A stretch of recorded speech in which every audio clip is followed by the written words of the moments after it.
Dans la Chine du XVIIIe siècle, alors encore appelée Empire céleste, s'écrit l'histoire de Tigre et Dragon, une épopée faite d'honneur, d'amour et de trahison.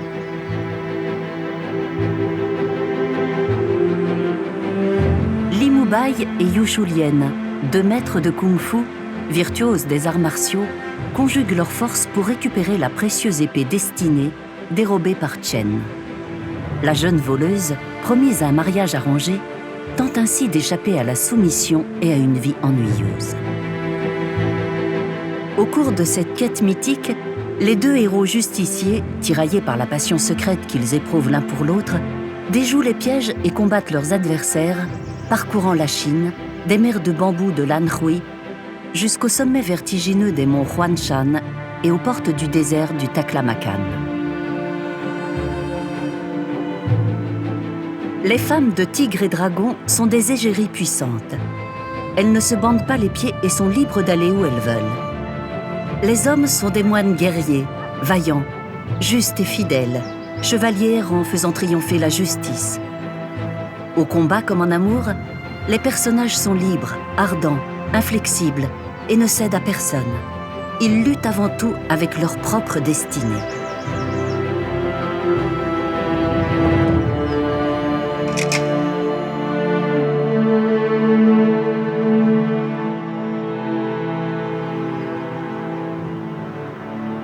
Si l'histoire de Tigre et Dragon doit commencer quelque part, c'est bien au cœur des monts Wudanshan, berceau du kung-fu.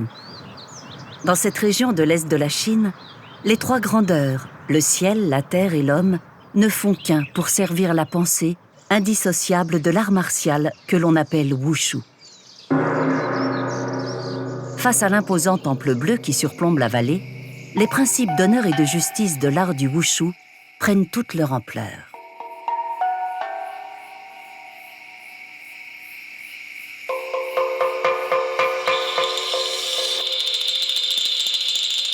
Comme dans Tigre et Dragon, le Wuxiapian, le film de combat de sabre, est revisité pour être amené vers une chorégraphie rythmée dans laquelle les personnages deviennent des danseurs qui multiplient les figures d'une élégance sereine dans leur combat à l'épée.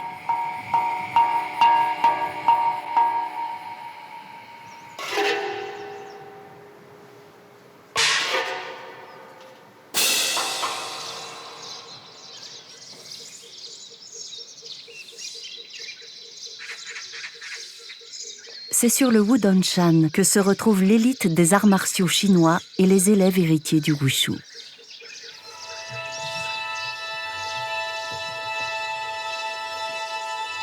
Au sein des montagnes se dressent des dizaines de temples et d'écoles qui accueillent moines et élèves dans un décor entre fiction et réalité.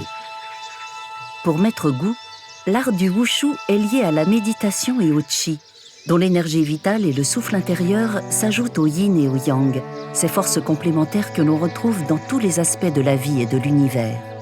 Le bien, le mal, la force, la faiblesse, le calme, l'agitation. Ces oppositions se nourrissent, se soutiennent et se mélangent finalement en une complète harmonie.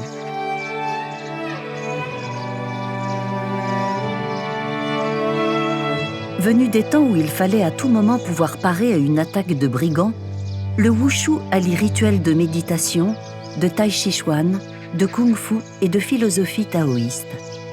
Le corps devient alors une arme pour celui qui sait parfaitement le maîtriser. Exceller dans l'art du Wushu, cela signifie ne pas combattre. Bien sûr, lorsque les solutions pacifiques sont épuisées, quand crier « paix, paix » au milieu du danger ne suffit plus et que l'adversaire ne veut pas entendre raison, alors il faut passer à l'acte et user de son art du combat.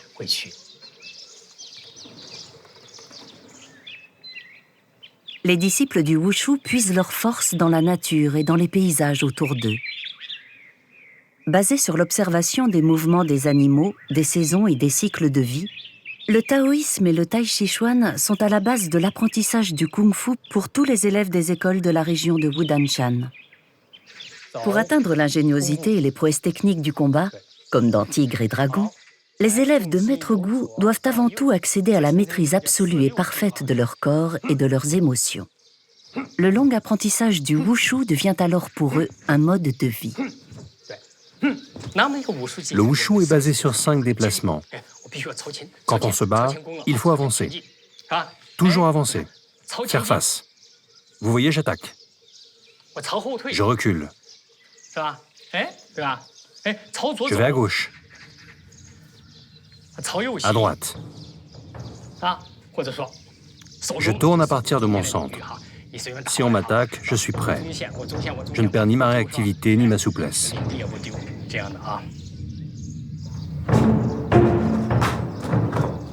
Dans toute pratique des arts martiaux, les élèves doivent avant tout maîtriser les notions d'équilibre, de stabilité, de vigueur et d'harmonie. C'est seulement plus tard que s'envisage l'apprentissage du combat et de l'affrontement, puisque celui-ci n'est censé intervenir qu'en dernier recours. Il faut de longues années avant de ressentir ce qu'est le wushu, avant de pouvoir l'analyser et comprendre que cet art sert autant l'attaque que l'esquive. Il faut être en mesure de percevoir la finalité de chaque mouvement, du premier au dernier. Chaque geste doit être énergique et tendu, mais aussi très souple. Le but est de faire plier l'adversaire. Voilà ce qu'est le wushu.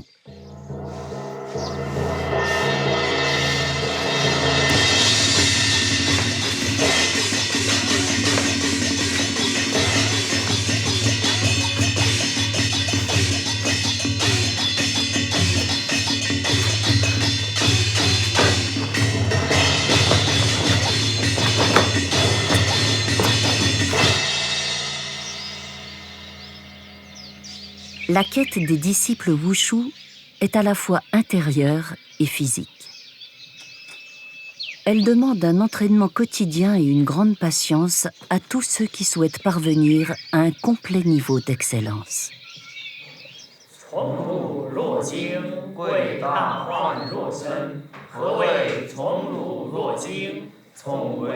Un proverbe taoïste dit « La nature ne se presse pas et pourtant tout est accompli ». Le principe directeur de la voie dite du Tao est bien celui-ci.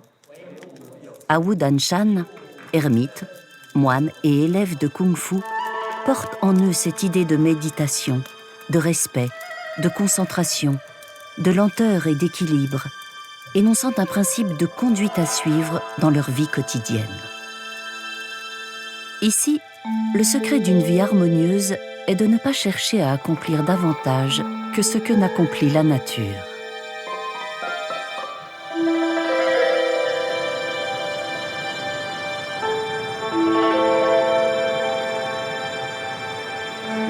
Dans l'Anhui, l'eau et la terre se confondent et créent des oasis au cœur des montagnes.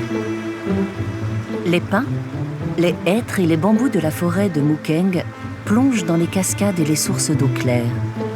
On parle de cette province comme de celle des eaux et des montagnes vertes.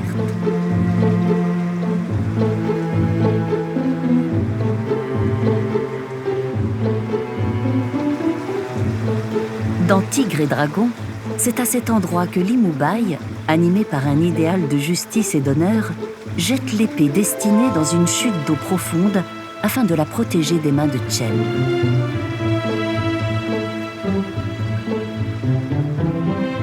Plus à l'est, les paysages de cascades, de pics vertigineux et de sommets surplombant des mers de nuages font place à d'immenses et mouvantes forêts de bambous qui nous replongent dans le décor mythique du film, la scène de combat aérien entre Li Mubai et la jeune Chen.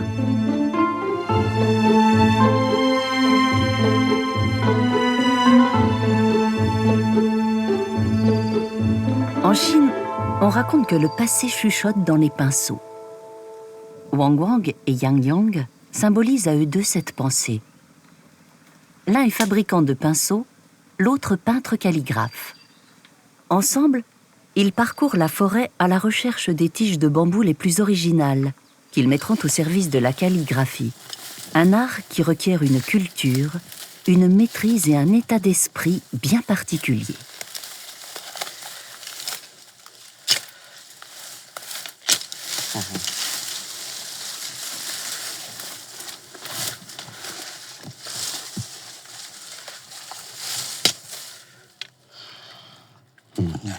Regarde celui-là.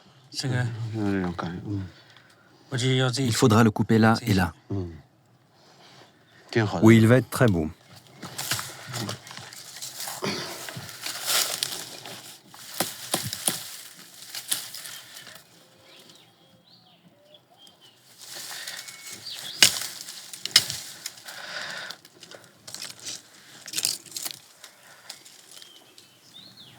Tiens, regarde celui-là. C'est le premier qu'on a coupé? Oui, il faudra que je le taille à partir de là. Ça donnera un pinceau à peu près grand comme ça. Quand le manche dépasse cette longueur, ce n'est pas agréable. C'est vrai, si le manche est long, c'est adapté pour une longue pointe de pinceau. Tandis que s'il est court, c'est pour faire un pinceau à petite pointe. Tu préfères lequel? J'aime bien cela. Celui-ci est assez marrant. Le bois est intéressant, il est plein d'aspérité. Je crois que je vais enlever cette partie-là. Et celle-là aussi. On rentre? Donne-moi les bambous. Toi, prends la serpette. Attention.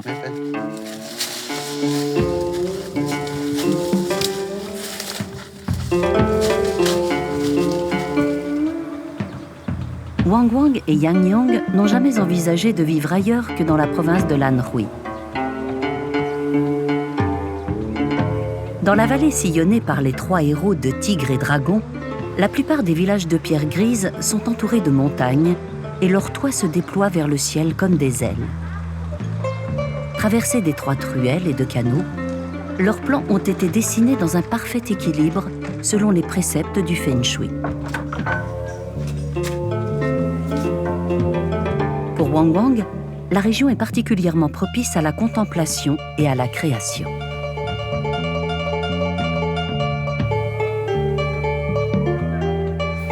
Dans son atelier, il fabrique toutes sortes de pinceaux uniques en bambou qu'il propose aux artistes de la région. Il est l'un des derniers artisans de l'Anhui à poursuivre cette tradition, une technique qu'il a lui-même apprise d'un maître pendant des années. Pour lui, fabriquer ces pinceaux singuliers est une façon de participer à l'œuvre des artistes qu'il affectionne. La souplesse ou la vigueur d'une calligraphie dépend avant tout de la qualité du pinceau. Alors, pour ne pas risquer de fabriquer un pinceau ordinaire, il faut absolument porter la plus grande attention à chaque étape de sa fabrication. Ici, beaucoup de peintres aiment s'immerger dans la nature pour travailler. Ils trouvent la beauté partout, même dans ce que nous ne voyons pas. Il faut être inspiré pour ressentir le beau, pour stimuler sa pensée, pour prendre son pinceau et enfin pouvoir s'exprimer avec la peinture sur le papier de riz. Je suis sûr que les artistes trouvent cela ici, à Jati, et peuvent donc y être heureux.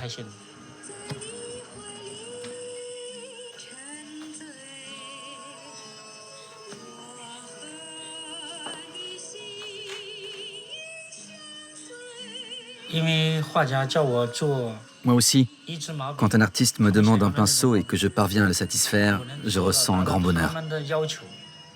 Je les aime très fort, ces pinceaux, comme mes propres enfants.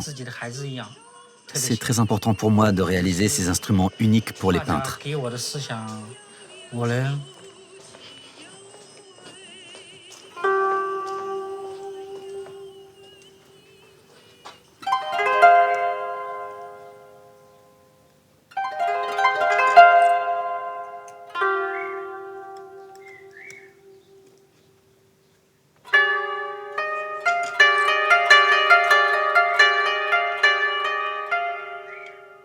Des pinceaux duveteux pour peindre des ciels presque blancs. Des pinceaux ciselés pour dessiner les contours de paysages escarpés. Des pinceaux précis comme des lames d'épée pour exprimer la finesse du trait juste. C'est en découvrant l'agilité au pinceau de la jeune Chen que Yu Shulien se fige et la soupçonne alors d'être son adversaire au combat et la mystérieuse voleuse de l'épée destinée. Pour le calligraphe, le seul mouvement du pinceau parcourant le papier de riz peut trahir la faiblesse ou la force de celui qui le tient. Ici, il est connu que le pinceau est le prolongement du corps et de l'âme.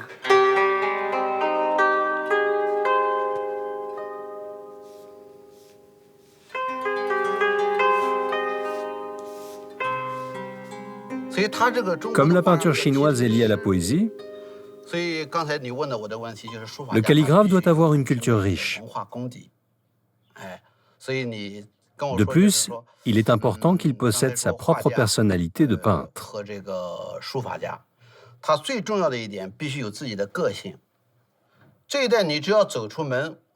Ici où que l'on aille, dans les montagnes, sur les canaux et les lacs, dans les villages, tout nous ramène à la culture.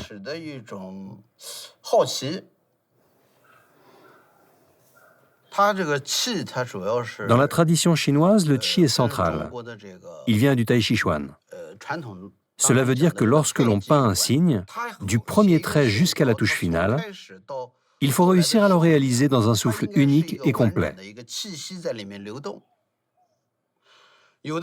Certains peintres dont le souffle n'est pas suffisant ont un trait mou. D'autres qui lâchent leur souffle ont un trait plein d'énergie. Dans la peinture, l'énergie et le souffle, le qi, sont indissociables. Mais il ne s'agit pas d'une force éclatante, c'est plutôt une concentration, une circulation dans le mouvement du pinceau. C'est la force du qi qui le pousse vers l'avant.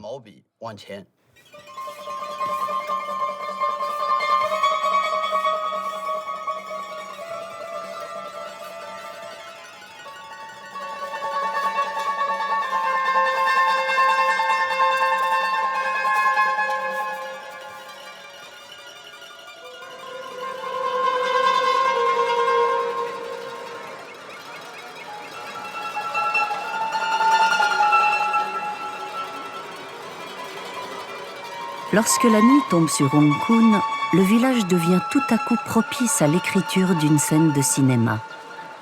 Dans ce décor de ruelles étroites et de bassins, ont été tournées plusieurs séquences de tigres et dragons. On s'attend à entendre claquer les lames de sabre dans la nuit. On pense surprendre Yu Shulien poursuivant Chen sur les toits gris, à la lumière de la lune. Tout ici mène à la fiction et pousse à l'imaginaire.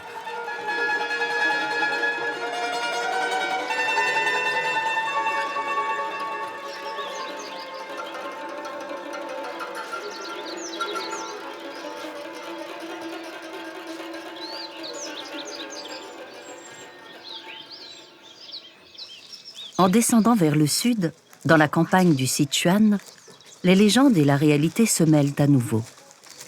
Dans des paysages de rizières, les voix des paysannes qui récoltent le riz s'élèvent au milieu des champs. Jiang Xi est chanteuse dans une troupe d'opéra sichuanais. Des rizières à la scène du théâtre, elle n'a de cesse de chanter des fables traditionnelles et des contes qui parlent d'amour. Passionnée par cet art, elle monte sur scène pour oublier son quotidien et s'inventer d'autres vies que la sienne.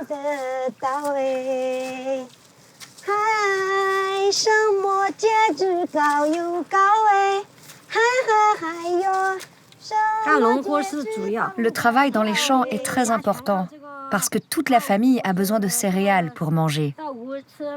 À la campagne, toutes les familles cultivent le riz. Moi, quand je ne suis pas au champ, je fais aussi du théâtre et du chant. Ça me change les idées. Je chante des opéras, des histoires traditionnelles, des contes venus du passé.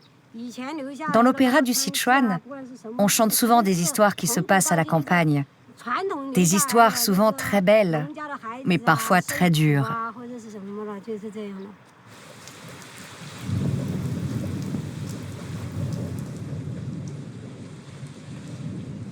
La vie de la campagne est rude, surtout pendant les périodes de fortes pluies d'été.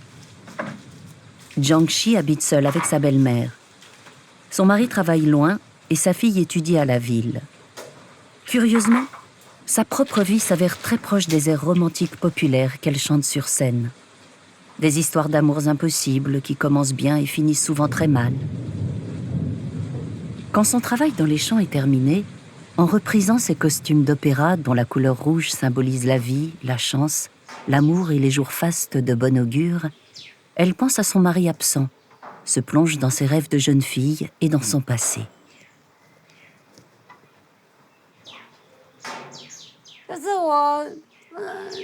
Quand j'ai rencontré mon mari, il faisait partie d'une troupe de théâtre. Comme moi, il aimait la musique, il aimait chanter et danser. À l'époque, j'ai intégré sa troupe et il est tombé amoureux de moi, et moi de lui. Mais on n'osait pas se le dire. On était timides.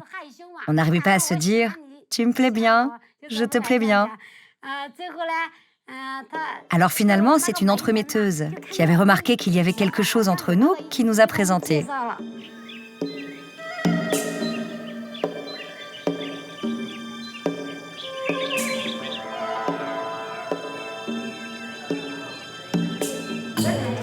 Dans la troupe de Jiangxi, les chanteurs et les musiciens viennent tous de la campagne. Ils se retrouvent chaque semaine et se déplacent de village en village pour se produire devant un public populaire et poursuivre la tradition du théâtre sichuanais. Ils déclament des aventures, des bluettes d'amoureux, des histoires légendaires comme celle de Tigre et Dragon. Le plaisir du théâtre, du maquillage et des costumes flamboyants leur permet de s'évader de leur vie de labeur en s'inventant des existences et des personnages imaginaires.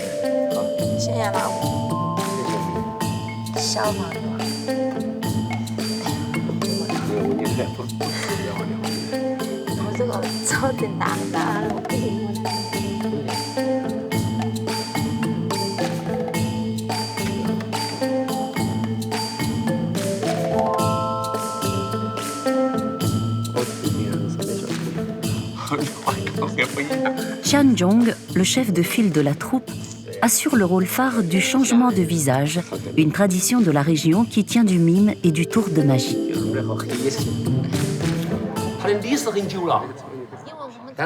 Notre jeu est un héritage de l'opéra du Sichuan.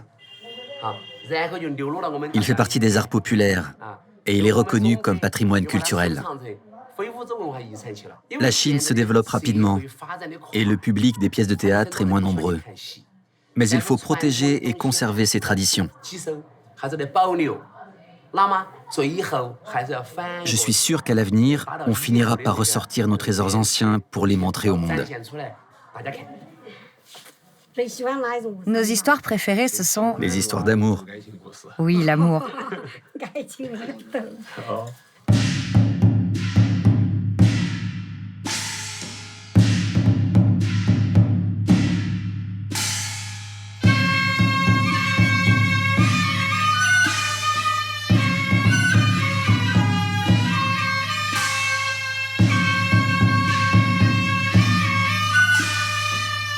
Lors des fêtes de village, entre danse du dragon, musique et représentation théâtrale, c'est l'occasion pour tous de parler d'amour, de rire ensemble et d'exprimer la fierté d'une culture traditionnelle particulièrement haute en couleurs. C'est le moment des défilés, des rencontres, des petits mots des entremetteuses, des conflits à apaiser, des costumes rouges et or des empereurs, des bouffons et des concubines. C'est le moment de surprendre, de se déguiser, de se laisser emporter par la fiction et le jeu du théâtre.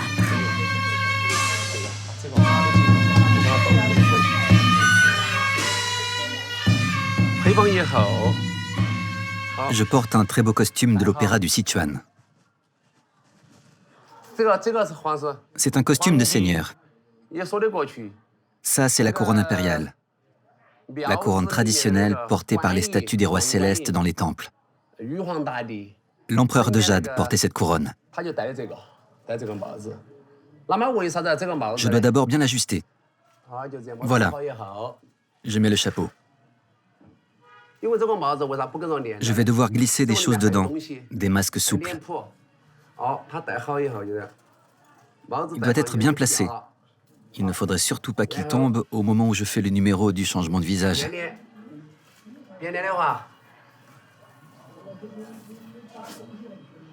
Voilà le mouvement que je vais faire.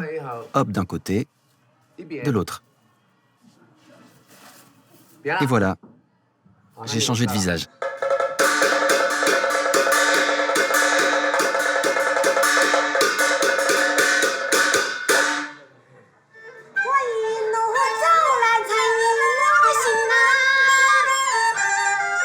Le théâtre sichuanais oscille entre jeux d'improvisation, numéros écrits avec précision et interventions comiques. Sur la place du village, les scénettes se succèdent autour de thèmes universels. Une jeune fille badine avec un paysan en cachette, un bossu raconte des histoires drôles, un jeune homme demande la main de son amoureuse à un père récalcitrant. Il y a des confidences derrière les paravents, des tromperies dans les couples, des arrangements familiaux et des disputes, comme dans un petit théâtre de boulevard.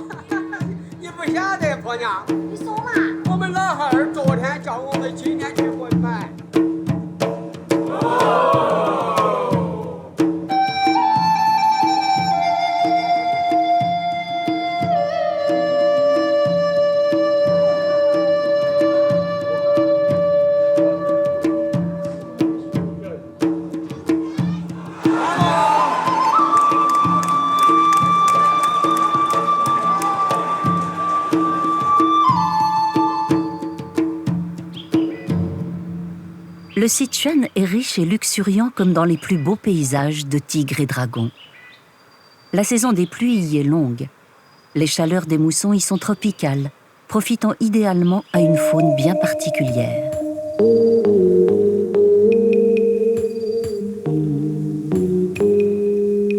Le panda géant est le symbole de la région, une espèce rare, en voie de disparition, protégée de l'intense développement de la Chine au sein de la jungle et des réserves naturelles.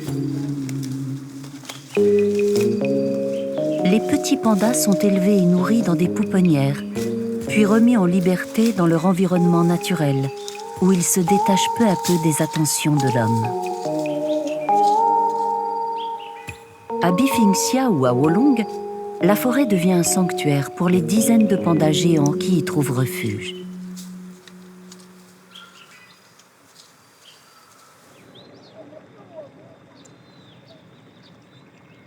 Quelques kilomètres plus loin, le Sichuan préserve un autre bien précieux, la culture traditionnelle du thé, dont la cueillette minutieuse se fait à la main par les femmes dans de petites exploitations familiales. On l'appelle l'or vert du Sichuan. Un proverbe sichuanais dit « On peut ne pas manger, mais on ne peut se priver de boire le thé ». Ici, tout ramène à ce dicton. Celles qui cultivent ces plantations connaissent sa valeur et savent que leurs récoltes de thé blanc ou de printemps seront bues par de fins connaisseurs dans le monde entier. Elles savent également que la richesse et la réputation de la région dépendent d'elles. Les hommes aussi peuvent cueillir le thé. Il y en a qui le font, mais ils ne sont pas nombreux, vraiment pas. Ils font des tâches plus dures. La cueillette, c'est plutôt un travail pour les femmes. Moi, j'aime ce travail parce que c'est un bon gagne-pain. Ici, les paysans vivent du thé. C'est la principale source de revenus de la région.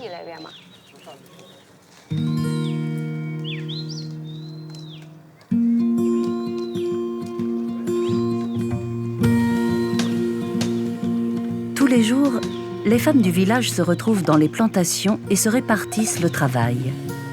Certaines cueillent les grandes feuilles de thé d'un vert sombre, dont la saveur est plus commune. Les autres récoltent les petites feuilles à peine écloses, d'un vert très clair. Ces feuilles d'une qualité bien supérieure se vendent 10 fois plus cher que les grandes. En dehors de la fierté que ressentent les femmes à récolter l'un des meilleurs thés de la région, elles profitent aussi du fait que cela rapporte le double de la cueillette du riz.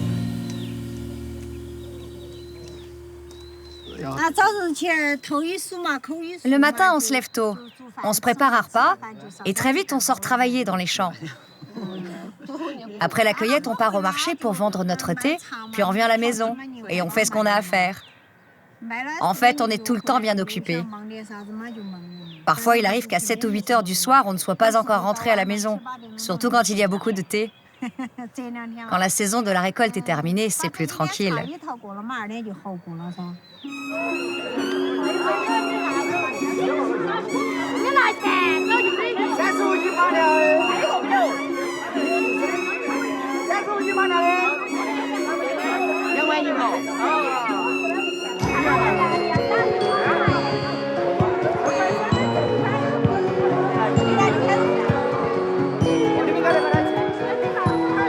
ces jours, sur le marché du village, viennent se presser les acheteurs et revendeurs de toute la région. Les paniers récoltés se vendent immédiatement et partent à travers la Chine selon les cours du marché. Pour Chéline et les autres cueilleuses, c'est la preuve de la valeur de leur récolte et de leur labeur.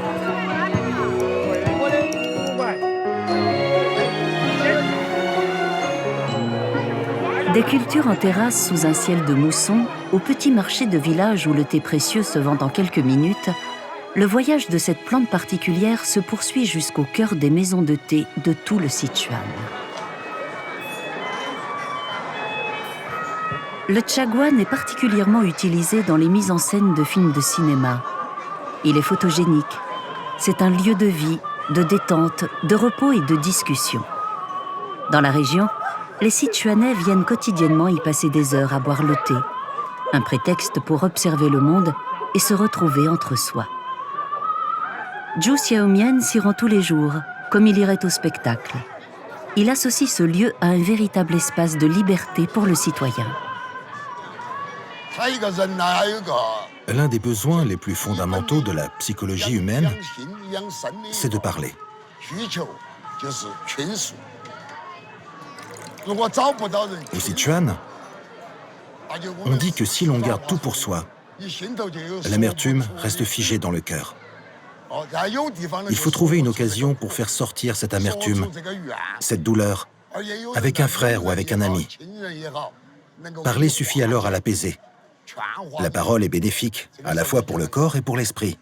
C'est pour cela qu'il y a tant de monde dans les maisons de thé, puisque c'est autour d'une tasse de thé que l'on règle les problèmes.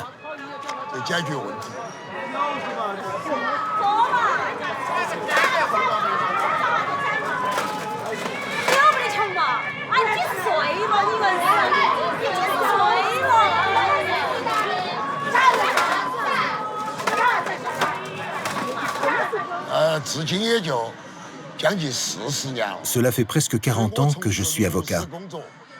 Et disons que je suis assez connu. Il y a au moins la moitié du peuple qui a déjà entendu parler de moi. Parce que les gens que je défends, ce sont les petites gens, les groupes de population vulnérables. On m'appelle l'ami des populations vulnérables, le justicier du petit peuple. Je conseille à tous mes collègues, surtout à ceux qui n'aiment pas aller dans les maisons de thé, qui considèrent que c'est un lieu trop populaire, un lieu vulgaire de paysans. Je leur rappelle que nous, les Chinois, si on revient 3 générations en arrière, eh bien, nous étions tous paysans. Nous ne devons pas oublier cela aujourd'hui. Qui sommes-nous par rapport au petit peuple? Rien de plus. Ne sommes-nous pas tous égaux? Comme le confie Zhu Xiaomian, observateur de la vie chinoise et figure archétypale du justicier droit et vaillant, le chaguan est l'agora des citadins. Si l'on y vient pour régler des conflits, parler politique ou peine de cœur, c'est donc bien qu'il est le lieu de tous les possibles pour chacun, comme pour une nation. Un lieu où s'envisage l'avenir, les changements, les rêves et l'aventure.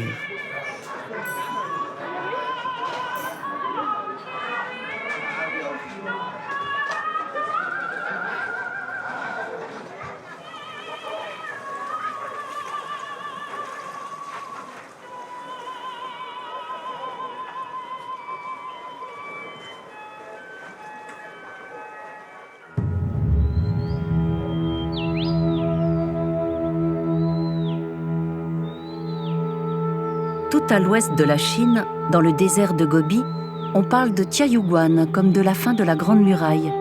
Mais cela pourrait aussi bien être son commencement. Sa porte imposante surplombe l'immense désert.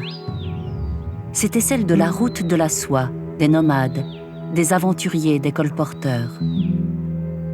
Comme dans un mirage, la jeune héroïne de Tigre et Dragon revit en rêve la rencontre avec son amour perdu, nuage noir, dans le désert du Taklamakan.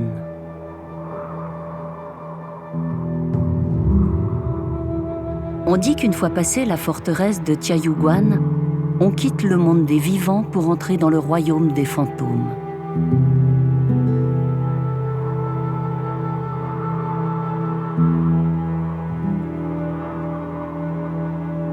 Tout ici rappelle cet adage. Des plaines arides qui semblent infinies jusqu'aux reliefs enneigés, hostiles et glacés.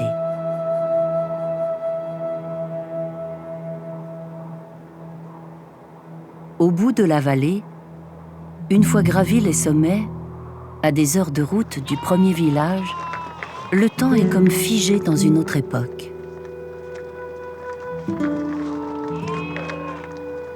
Aujourd'hui, ils ne sont plus que quelques bergers semi-nomades à vivre ici, isolés de tout.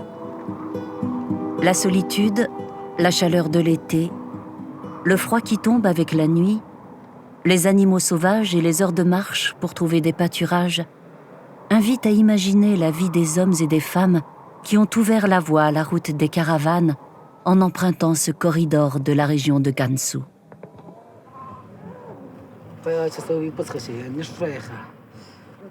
Il suffit que tu ne fasses pas attention, comme hier quand je gardais les moutons.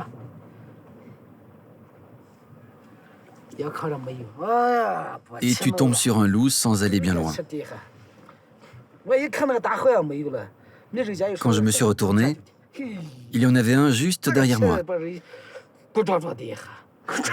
Oh là là, cette bête me fait vraiment peur. Ce grand loup n'arrêtait pas de me suivre. Et moi, je ne voulais pas perdre de moutons.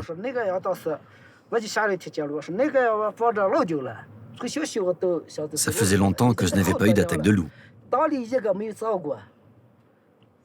Tu crois qu'il était tout seul?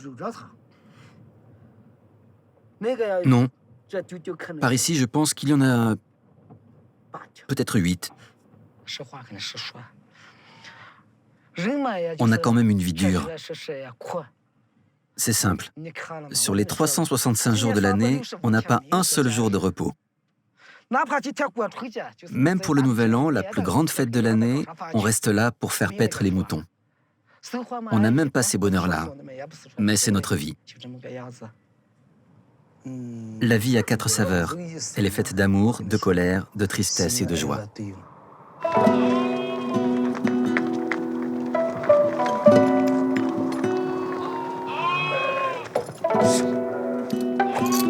Wu Qian élève ses moutons avec sa femme Fu Xiao, bien loin de la Chine que l'on se plaît à imaginer. Chaque jour de l'année, ils partent à travers les montagnes pour faire paître leurs troupeaux. Ils ne descendent dans la vallée que 2 ou 3 fois par an pour vendre leurs bêtes et s'approvisionner en nourriture.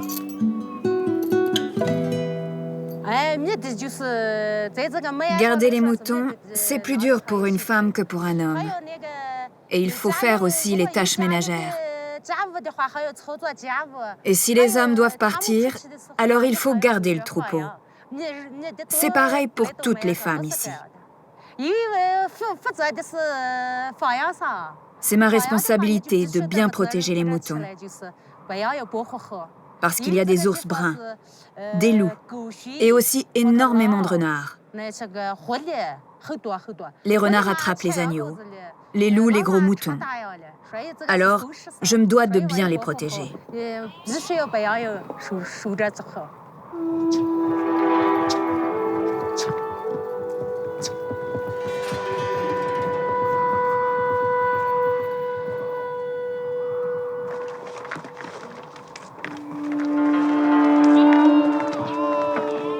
Fu Xiao est l'une des seules femmes vivant au cœur de ces montagnes. Malgré l'isolement et les dures tâches de son travail de bergère, il est inconcevable pour elle de vivre ailleurs qu'avec son mari. L'amour et l'engagement, elle en parle comme d'un long voyage. Pour elle, c'est au cours d'un long trajet que s'éprouve la force d'un cavalier, et ce n'est qu'avec le temps que l'on connaît le cœur d'un homme.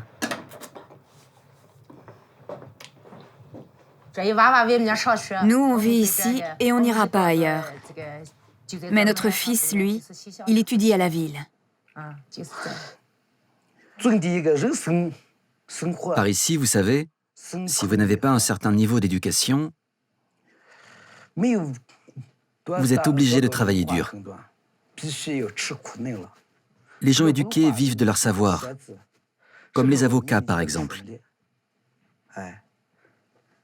Mais nous, les paysans, nous devons travailler avec notre force. On ne peut être que travailleurs.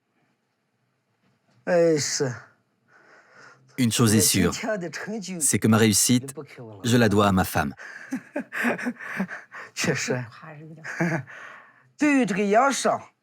C'est une professionnelle, pas une simple bergère. Elle est capable d'estimer nos revenus de l'année. Elle sait exactement combien de moutons sont morts. Elle retient tout. Sans elle, je n'en serais certainement pas là aujourd'hui. Je pense qu'un homme qui réussit, c'est toujours grâce au soutien d'une femme.